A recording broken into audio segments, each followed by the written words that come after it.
Welcome to the Be Transformed podcast with me, the catalyst, Lanre Olusola. This is a go-to space for practical, mind-transforming conversations that empower you to become everything that you were born to be and to overcome life's biggest challenges. So if you're struggling with depression, if you're struggling with fear, if you're struggling with anxiety, the imposter syndrome, in any kind of relationship, in your finances, or whether you're struggling in your career, in your organization, or in your business, this is the place to be. And together, we will transform your mind, we will transform your life, we will transform your career, your finances, and your entire world. Now, today's topic is the role of culture in organizational success, and I'm joined by Dr. Doyin Atewologun.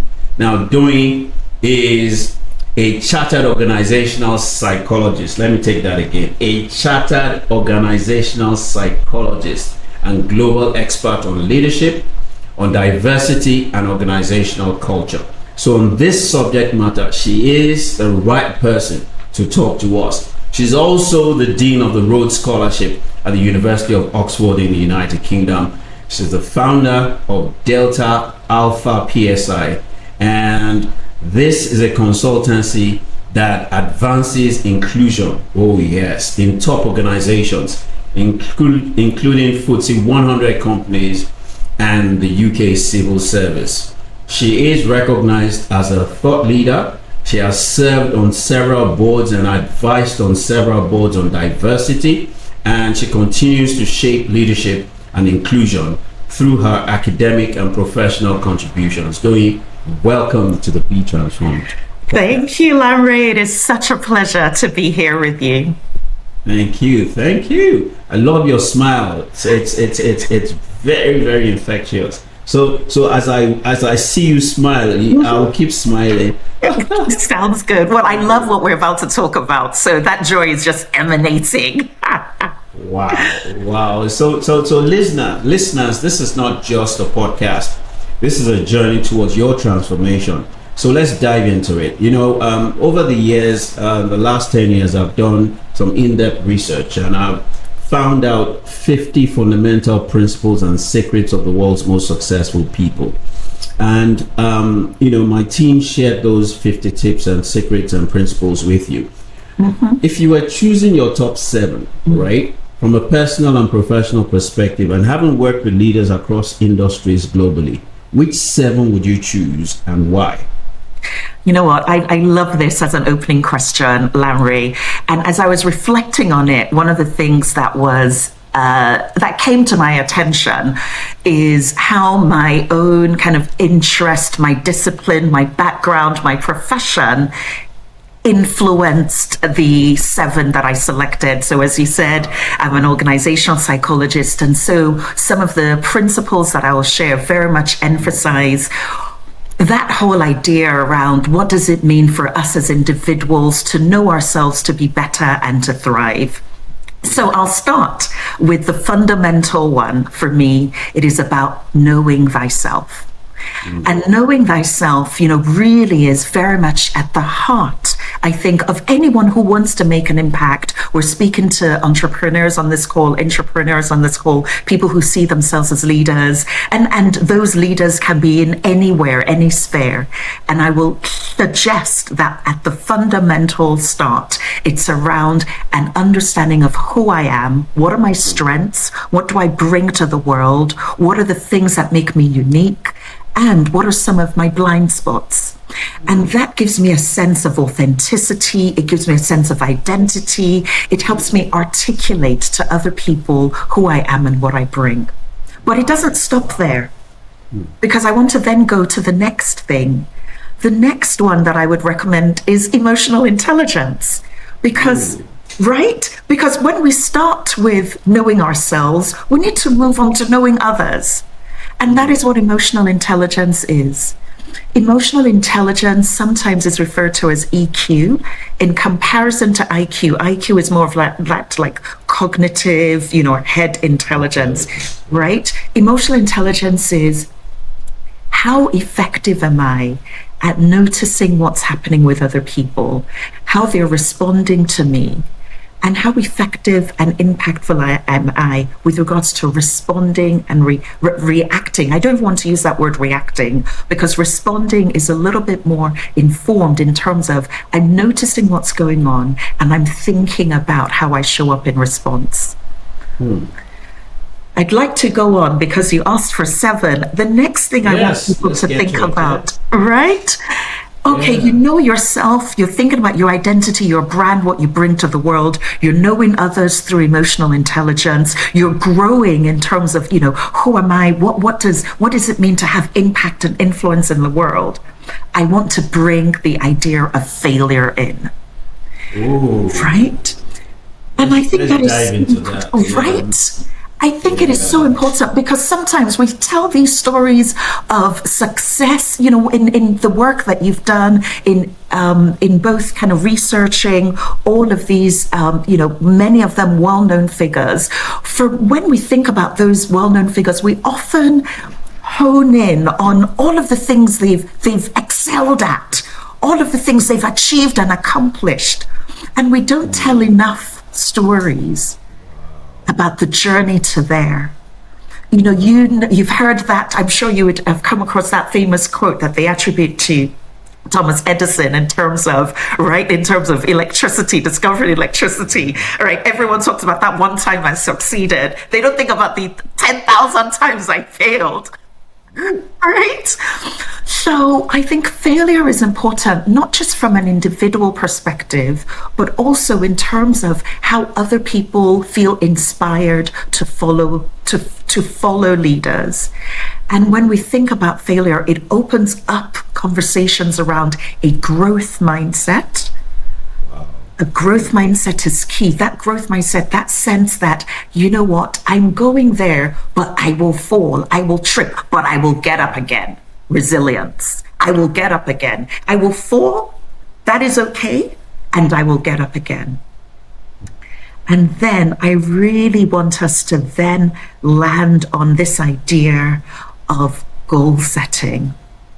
So yes, you fail, you get up again, you build your resilience, you have a growth mindset, but you also have a target, you have an outcome.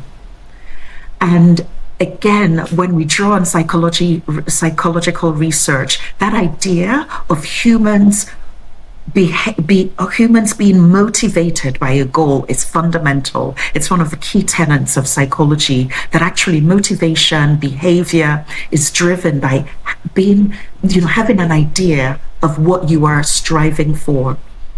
And that is so important. But I then want to say finally that it is, yes, of course, goals are important, but goals are often out there in time in the future.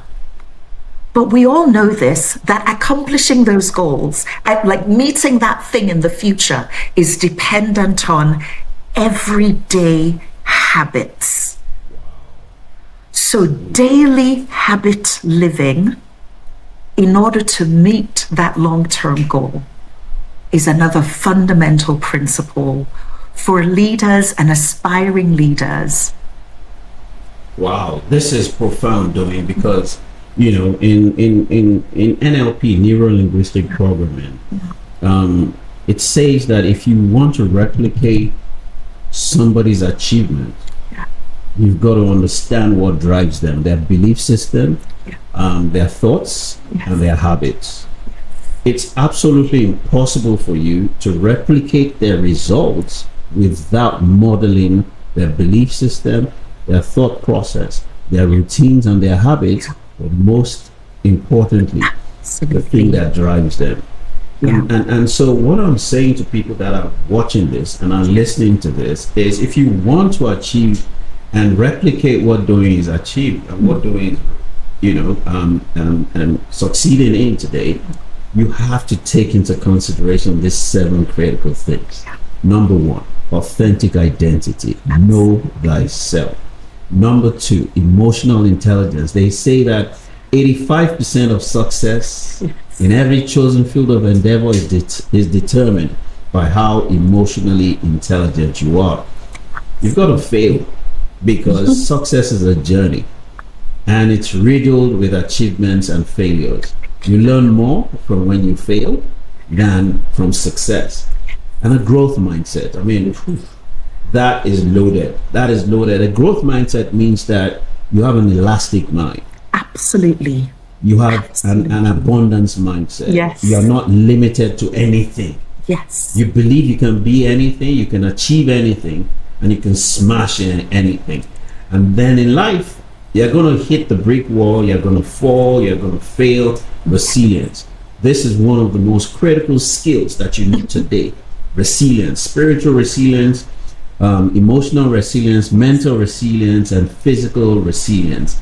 And then, they said that man is a goal-seeking animal. He only finds fulfillment and satisfaction when he finds a goal and when he chases that goal and he accomplishes it. And there is no achievement without setting the right routines and the right habits. We're creatures of habits. Exactly. The subconscious mind is responsible for 95% of everything we do. And everything we succeed in or we fail in, we habituate. Yeah. Based on repetitions, based on practice.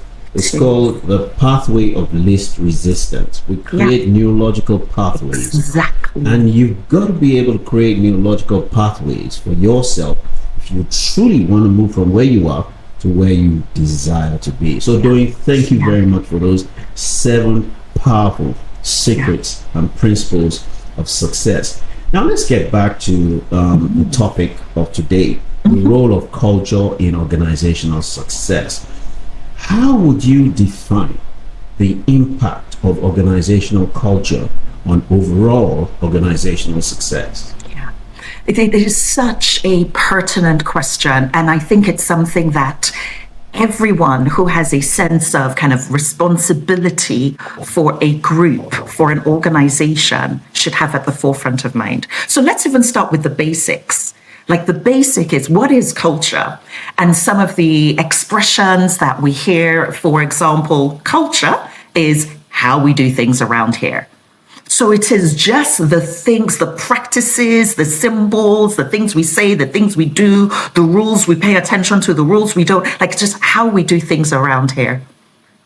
We also hear when we talk about culture, that expression, culture eats strategy for breakfast. Ooh. Right? And that idea around, you can have your own kind of vision, mission, plan. This is what we're going to do in 3 years. This is what we're going to do in 5 years. And the gap between attaining that strategy and not attaining the strategy, that gap is filled by your culture. It's your culture that determines whether you get it. So when we're starting to think, what is the relationship between culture, success, thriving, then we're starting to see, okay, actually culture has such an impact. In some ways, it is who we are. In many ways, it is who we are and, how we operate. But one of the things I think that we might also find helpful before we start, kind of peeling the layers of, a thriving, successful culture, is to get everyone to think about, what does a toxic culture feel like, sound like? And often when people think about toxic cultures, they start to think, actually, when I think about the idea of a toxic culture, I can imagine it's a place where there's lots of backbiting, actually, kind of like people aren't really pulling their weight, people aren't really recognized for doing good work. I might even be ashamed of telling people that I work with this business or work with this team because, it doesn't bring me joy. It doesn't give me pride. It doesn't, it feels like whatever I put in is not commensurate, is not equal to what I get out of it. Like, what is the point? Toxic cultures at an extreme will have things like bullying, harassment, politicking, low engagement, low innovation, all of those things. So if we reverse that and think, okay, that's painting the picture of a toxic culture, you can already start to see the link between a productive, generative, positive organizational culture that is thriving and success. Because those sorts of cultures are cultures where people can show up, can bring their best selves, their talent. They can feel like they can kind of like innovate and be creative. They can see the relationship between who they are and what they're striving for themselves and where the business is going, what the business represents. And it's not just that, it's also in terms of the policies, the practices, the procedures, the systems. It is around how we reward the behaviors that link to the values that are important to us, but also how we disincentivize the behaviors that don't represent what we mean and what we stand for.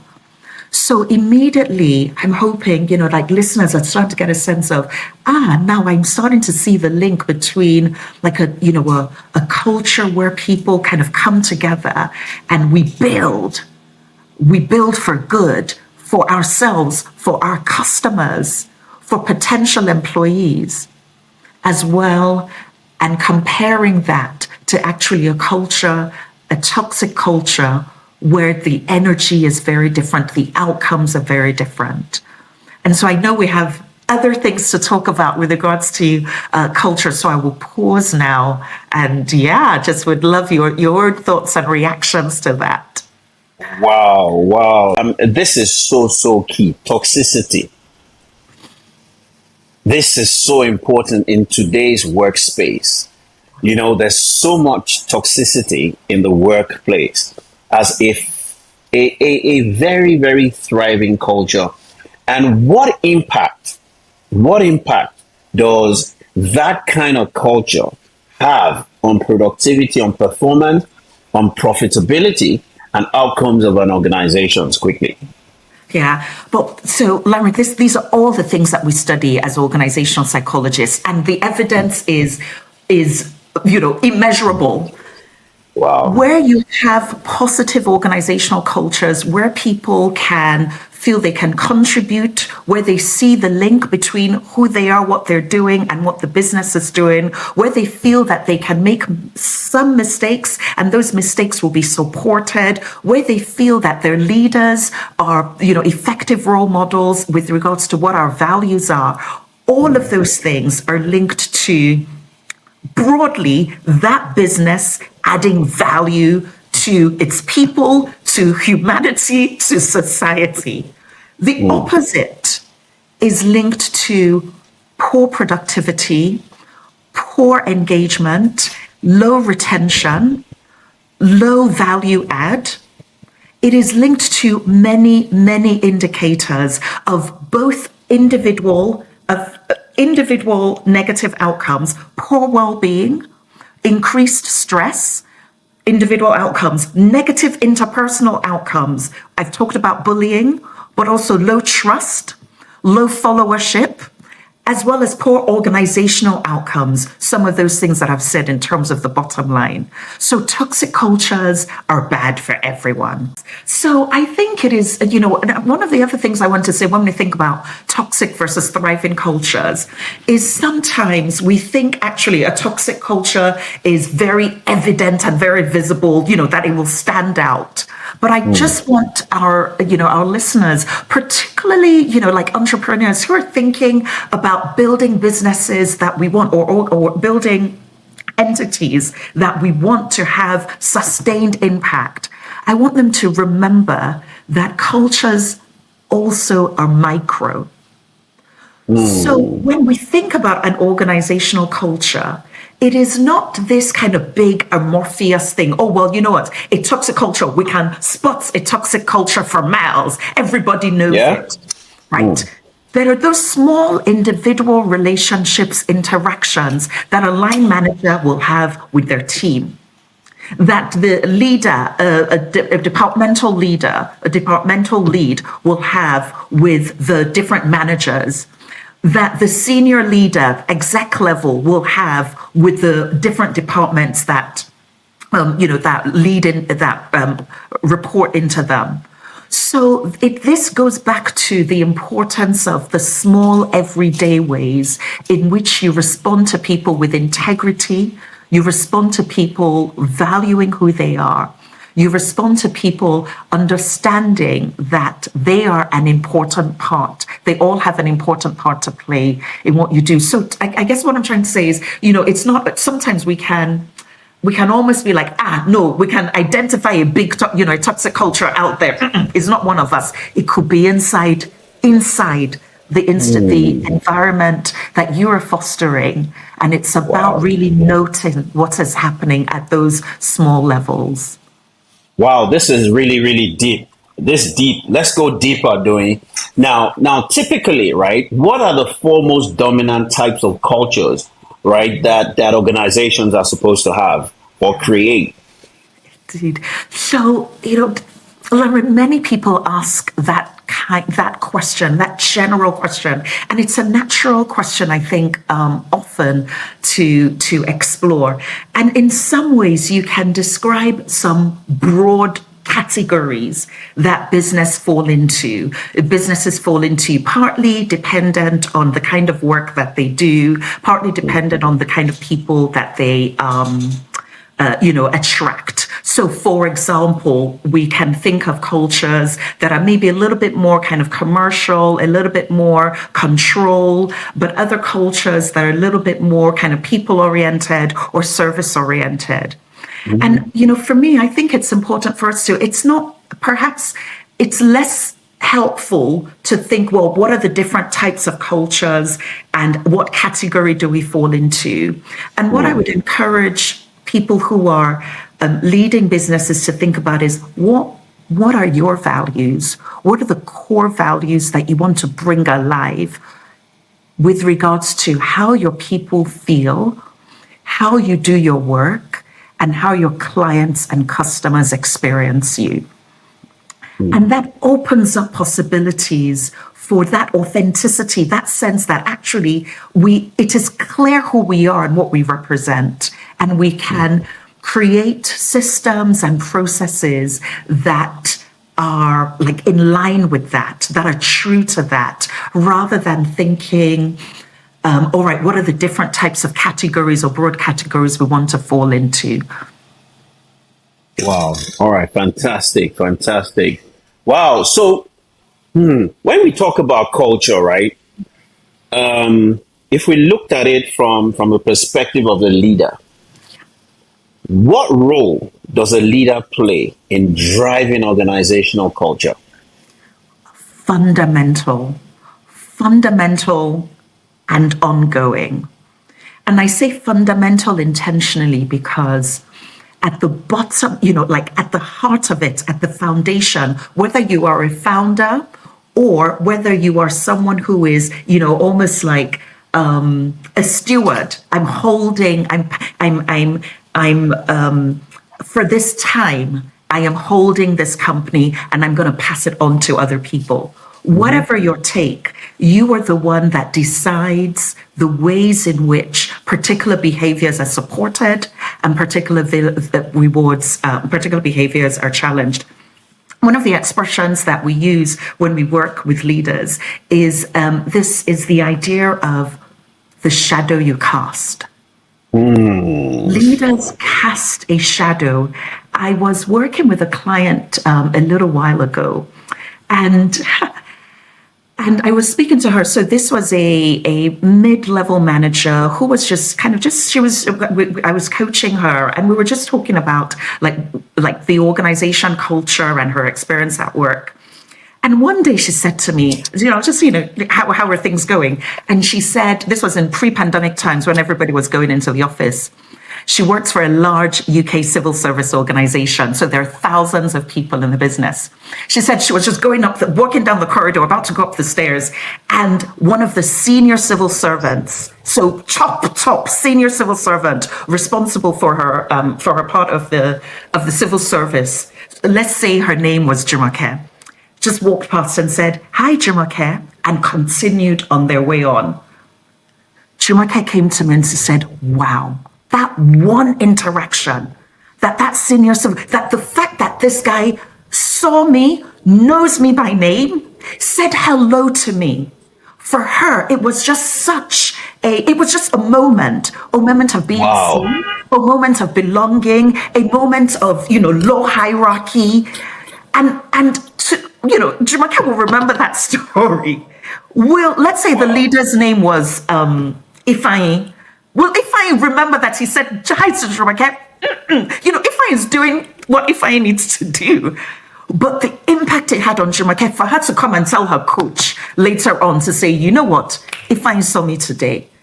And Wow. That's one example. Lanre, let me give another opposite example. I was working with some leaders with a large global professional services firm to understand, all right, how do you identify talent within the organization? How do you decide who the next partner, the partner pipeline, who the next partners are going to be? So I would speak to some partners. So I was kind of me and the team were doing this as part of a research project that the organization had commissioned us to do. And so we'd interview partners. We're like, how do you decide, who's going to be the next partner or who is a potential partner? And they were like, well, we just keep an eye on the team. We keep an eye on senior managers and potential directors. And, we just nurture and support different ones. Or we just kind of look out and just make sure that people have different opportunities. So they gave quite kind of general and positive sense that actually they have an oversight over the entire pool. And then I asked the HR business partners. So these are the people who are responsible for developing the talent, or like kind of supporting the development of the talent in different service lines. So ask the HR BPs, HR business partners, okay, how do you decide, who's going to be a potential partner? And they said, we'll go to a partner meeting and we'll listen. And the partner will say, John, we'll write John's name down. The partner will say, Mary, we'll write Mary's name now. The partner will say, let me just use Nike, we'll write Nike's name down. Now, the reason I tell this story is because in those meetings, these are just general meetings, like catch-ups that the HR business partners are having with the partners. And the partners, they might say something like, oh, I was in this meeting, I went to this client meeting with Nike the other day, and Nike did a good job. And just that, the HR business partner will say, Nike goes on the list because Nike has been recognized by this partner. The partner will also say, actually, John, I'm thinking about John for this potential deal. John will go on the list. And from then, John's name will go into an Excel spreadsheet and it will be written, John is on partner track. Wow. Partners had no idea that the words would just fall out, the names of the people they'd just been hanging out with. The people that they're like, oh, this is someone that I've just been working with, will fall out of their mouth. And the HR business partners will write it down and put it in an Excel spreadsheet. And from then, officially, it becomes official. John is now partner potential. John gets put on the programs, on the leadership, on the partner programs. People are now saying, John, we've noticed John is the one. This all goes back to what is the role the leaders play. Like, you think you play a role, yes, in terms of advocate, in terms of signing off policies, in terms of signing off strategies. There is that formal role, but there's the informal role that your everyday behaviors, you will walk past a Jumoke and say hello to her, and she'll be like, oh my goodness, this senior leader sees me. You'll just be speaking anyhow to HR. What you say to HR becomes fact. So, some examples. This is deep. This is very deep. Tangible and intangible behavior. Absolutely. Obvious and behavior that is not so obvious. In your opinion, which of the two influences culture the most? Definitely informal. Informal. Wow. Now, the challenge is to try to convert that informal as much as possible into formal. For Yes. example, just to go back to, I'm just going to use that example of Jumoke. So it may be that informally, that business or that organization has attracted people who, for whom it is like important for them to acknowledge their people. So it's like actually, the leaders generally, I'm just using as an example, let's say it's a business where the leaders generally, they're like, actually, I really need to understand how this person is doing. I need to understand how this person is feeling, etc. And we just do it naturally. What we want to do in that example is convert that behavior, that action into, for example, a leadership competence, for example, a clear value, so that everybody says, you know what, in order to be an effective leader, this is the framework, something around recognizing our team, rewarding our team, knowing our team by name, walking around, being present, being visible. Those are the behaviors that are important. And if you do it, this is great. If you don't do it, let us support you. So that's a way to convert that intangible into the tangible, but it is challenging. Wow. Wow. This is so profound. So, Doyin, just to check, do I sound okay? Do I look okay? You sound okay. You look okay. Now, if culture is such a powerful and important business success driver, right? Why don't all organizations invest in culture? So one of the things I want to say is whether you invest in it or not, you will have a culture. Right? Ooh, say that again. Say that again. Say that again. Whether you invest in it or not, you will have a culture. Oof. Powerful. So, right. So the conversation we're having is about being intentional about what is the culture I want to foster, nurture, celebrate, so that all of those outcomes that we've discussed before, those outcomes, we have a greater chance of achieving them. So the reason we don't pay enough attention to it, there's in some ways, there's a short-termism, for lack of a better word, a sense of, what is the fundamental reason that we exist? Oh, it is commercial. We need to make sure that we are kind of responding immediately to what's going on in terms of, the economic status, the markets, etc. And sometimes many of the organizations, or some of the organizations I've worked in, have grown so quickly, in response to, actually, this is a thing that, we have to bring to the market, and we need to kind of respond to the market. And they forget that they actually need to cultivate their culture more intentionally, because that is what will build the legacy, make you sustainable, be clear. It will be clear who you are and what you stand for. And I would go as far as saying that organizations that do not pay enough attention to fostering and building that intentional culture based on their values will not last very long. Wow, this is deep, Doyin. So what you're saying is rapid growth, when you're growing too fast, when you are driven by profit, yes, and when it's all about the Benjamins, the money, rather than the people, yeah, the core values, rather than the brand, and rather than the legacy. absolutely. Wow. Absolutely, you put that so well. And the challenge, again, just going back to the organizational psychology and, just human behavior, is that, of course, scenario one, profit, rapid growth, like it is so tempting. It is so much easier to respond to the immediate needs there than to pause and say, actually, how do we build for the future? Like the immediate needs, immediate challenges are just naturally so much easier in some ways to attend to than saying, actually, let us pause and think about the future.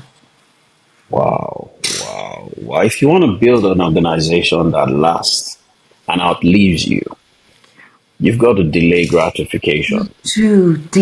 Perfectly put. Delayed gratification. Wow, Absolutely. it can't be about now. It cannot be about now. It cannot. And this is one of the reasons why African businesses do not go beyond the lifetime of the owner. It's all about the money they can make now. It's all about the fast and rapid growth. It's all about what they can get from it rather than what they can give to society and humanity. Wow, this is deep. Now, Doyin, when we talk about intentionally building cultures, Yeah. many organizations have embarked on culture change programs and projects that fail.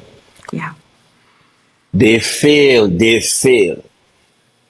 Why do culture change projects fail? Absolutely.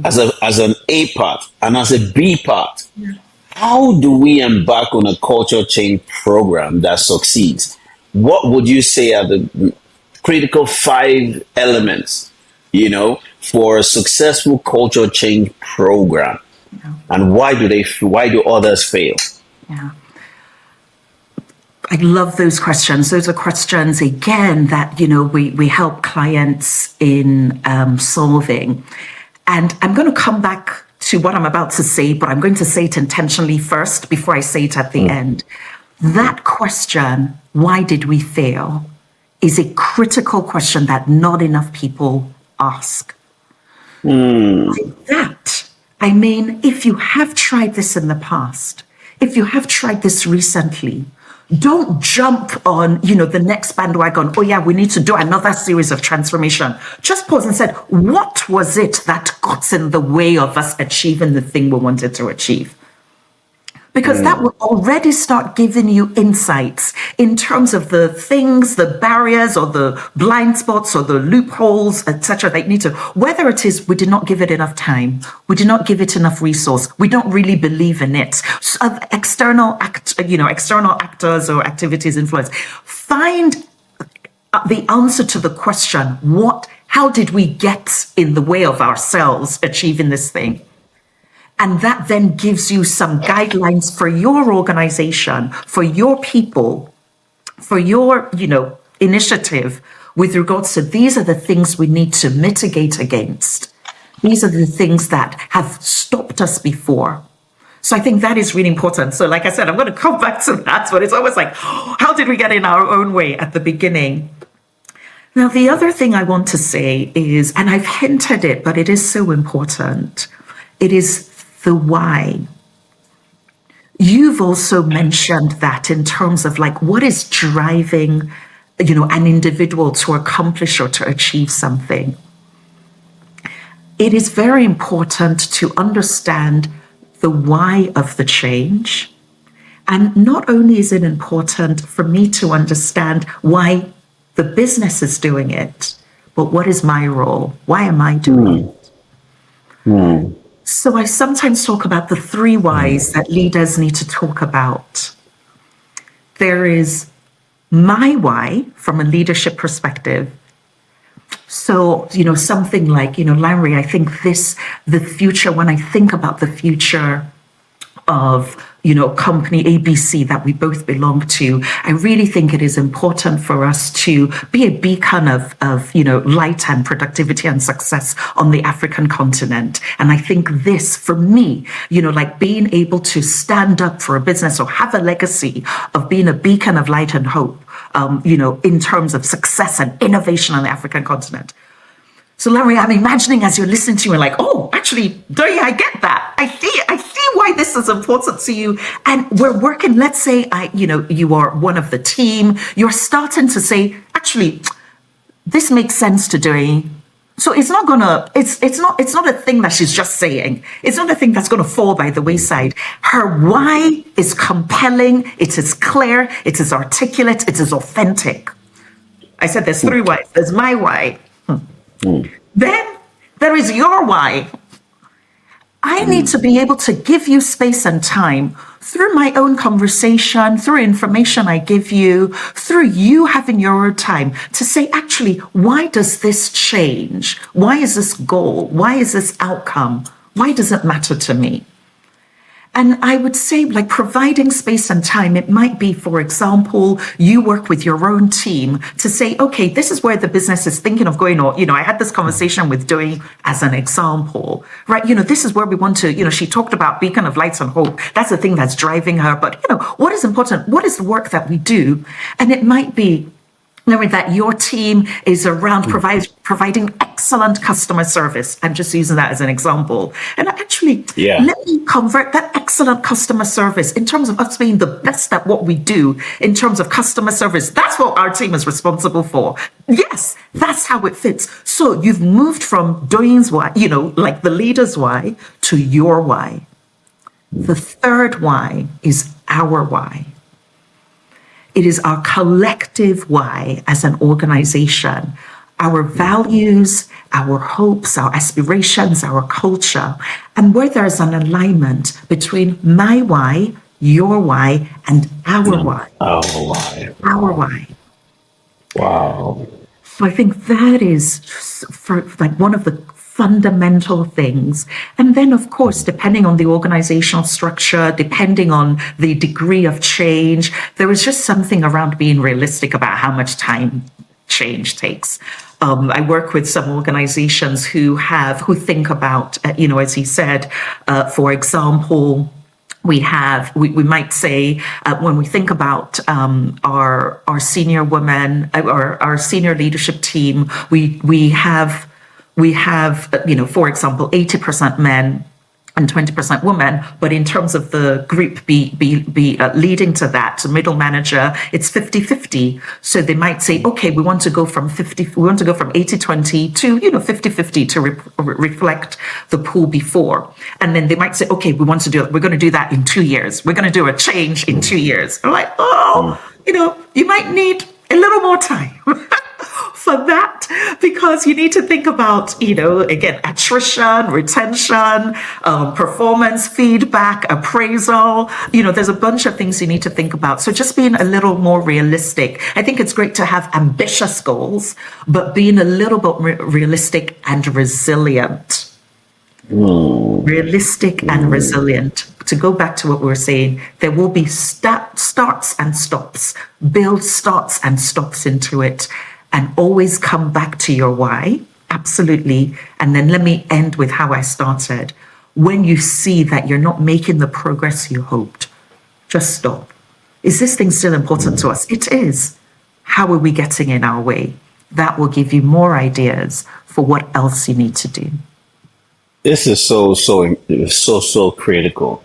And you can apply this model in your life as well, because you run a culture in your own personal life as well. It's not just organization. I love so that. when you're listening to us talk about organizational success and culture being a major driver, we're also speaking to you. How do you succeed in your life? Culture trumps strategy. What is that culture that you have, that you are running? Those behaviors, they are very, very critical. And so what Doyin is saying is always do an audit and check what failure model you're running and what success model you're running.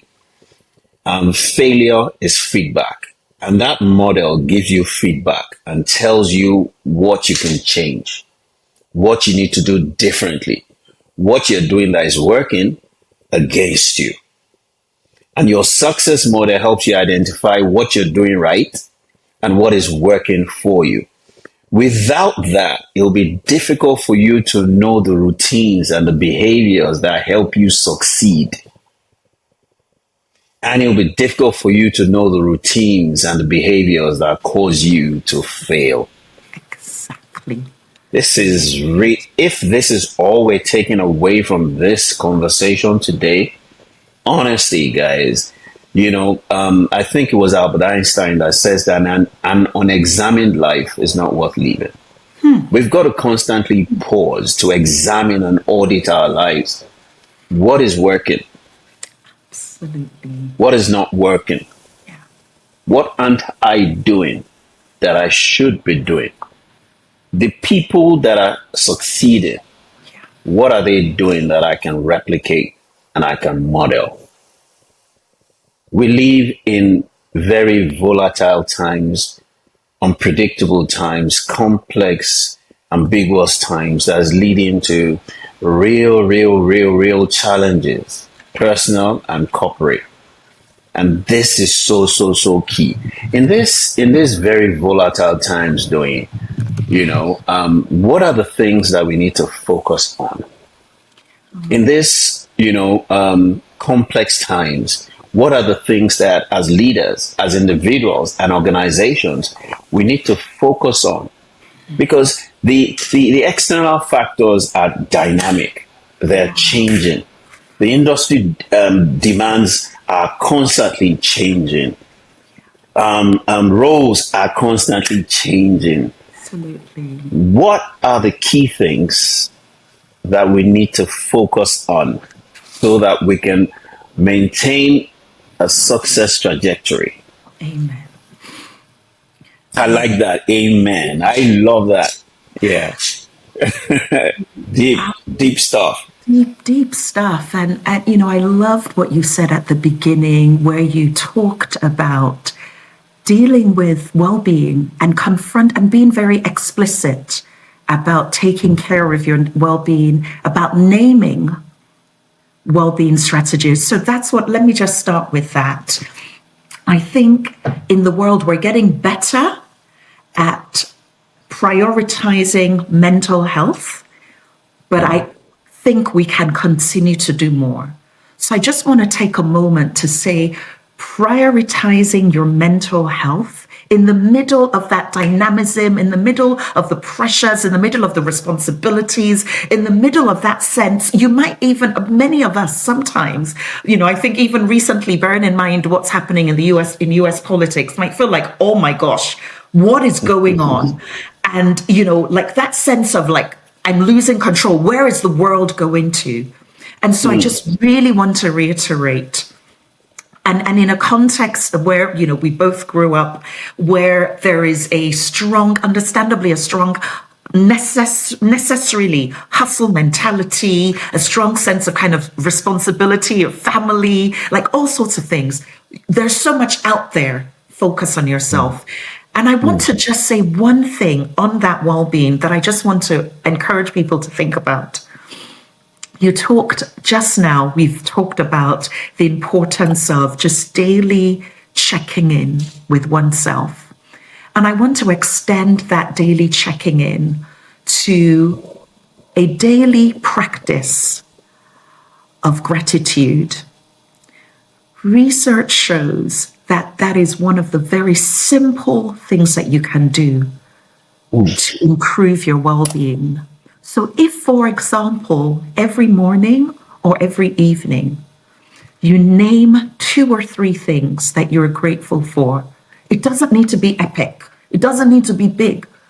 2 or 3 things in the morning or in the evening that you're grateful for, that helps reset. It helps calm. It helps you kind of just see the possibilities for positive meaning in your life. So that is one of the things I would like to convey to people listening. Wow. This is really, it's getting deeper. I mean, this conversation is really reaching out to the soul and the spirit. And priority number 1 is you. Absolutely. Prioritize your mental well-being and your health through gratitude and even mindfulness. Choose yourself. It's all about self-care. And most importantly, invest in and nurture your spirit and your soul. Very, very key. So Doyin, regarding this topic, the last question, but I'm going to come back to you and ask you a fire chat question. But the last question on this subject matter is, from your perspective, what are the key strategies that leaders should employ to align culture with organizational goals and the organizational strategy? 3 things. what are the three things to align culture with organizational strategy and goals? One of the things that I would say is talk, talk, talk. By that, right? Communication extensively. Let people hear you, let people understand. You know that phrase where people say, tell them what you're going to tell them, tell them, and then tell them again when they're talking about presentations. It is so important to be, kind of like just unrelenting in your communication, because people will hear it. People will see the link between your culture, your values, your strategy, the more often as a leader you talk about it. So that's number one. Number two, I would say, despite some of the things that we've talked about, is it's also so important to be agile and adaptable. And that is so important because, exactly as you've just said, the world is changing. The leaders, the future leaders who are listening to this podcast will face a different world in 10 years, in 20 years, in 30 years. So there are, yes, some core messages or core values that should be sustained, but being able to be adaptable and agile in response to the alignment between your own kind of cultural goals, culture, and your organizational aspirations are important. And for me, I would end with, it's people first. Understand what's going on with your people, listen to your people, leave those, when I said communication, I meant let the leader be explicit on what's important, and let those kind of channels of two-way communication, understand what's going on with your people through surveys, through focus groups, through conversations, through meetings, through town halls, through feedback, through one-to-ones, all of those. Know your people. It's people first. Wow. Well, you've heard it. Three critical things if you're thinking about getting your culture right in your organization, if you're thinking about getting your culture right even in your relationships, your marriage, in your life. You're thinking about how to align your culture with your strategy and your goals, whether it's personal or whether it's professional. First thing is make sure that you communicate. You keep communicating in the language that everybody understands. Make sure that everybody gets you. And it's not just about you, it's about everybody. Right? It's about everybody. So put the people first. It's not just about your needs. It's the needs of everybody. So put everybody into the equation. And the third thing is flexibility, dynamism, and agility of thinking, of behavior. Very, very critical. Wow. One last question for you, Doyin. Now, this one is a personal one. So get ready. Doyin, how do you relax? What do you do for fun? How do you let your head down? You sound so professional. You sound so, intelligent. You sound like you work hard. You sound like you're a go-getter. You sound like, man, when you get at it and you get going, they literally need to wrench you, and pull you out of it. So how do you relax? What do you do for fun? And how do you let your head down? Oh gosh. So I don't have any children myself, but I have many nephews and nieces, and I love spending time with them. So whatever. And I get down, like many of my nephews and nieces love me because I get down on the floor with them. I'm like, okay, what are we gonna do? Are we gonna play football? Are we gonna play dinosaurs? Are we gonna play Lego? Ooh. Oh yeah, let's do it. And that idea of connecting with human beings, but human beings who see the world in less complicated ways, who find like joy in just, okay, let's build this helicopter. And this is the focus. Oh yeah, where's the gray brick that has that? Right? Oh yeah, let's look for the gray brick. So I feel very grateful, very privileged to spend time with a number of my nephews and nieces who are not too far. So that, and then I also try to kind of keep, but I do keep fit, kind of engage in like strength training, and so when I go to the gym, I take a walk. It's a 5-minute drive, but a 25-minute walk.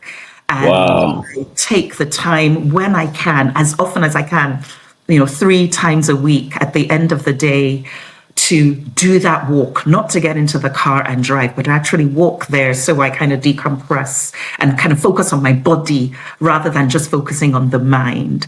And yeah, Wow. that brings me Very deep, very deep. well. Thank you very much, Doyin, for sharing from your wealth of experience, from your wealth of wisdom. Honestly, this has been really, really enriching and empowering.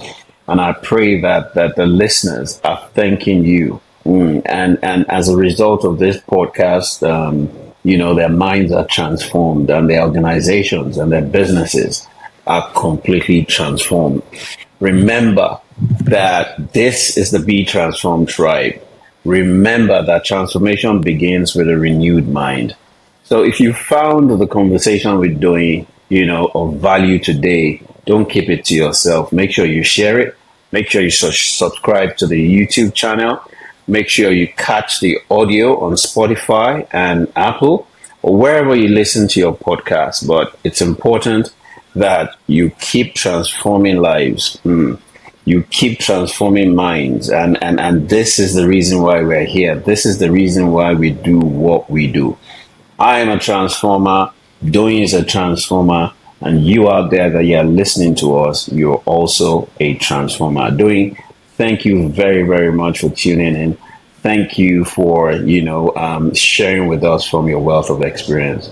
You do have a wonderful day. It's been such a pleasure. Thank you. Have a wonderful day to you and all listeners as well. You too. You too. Bye.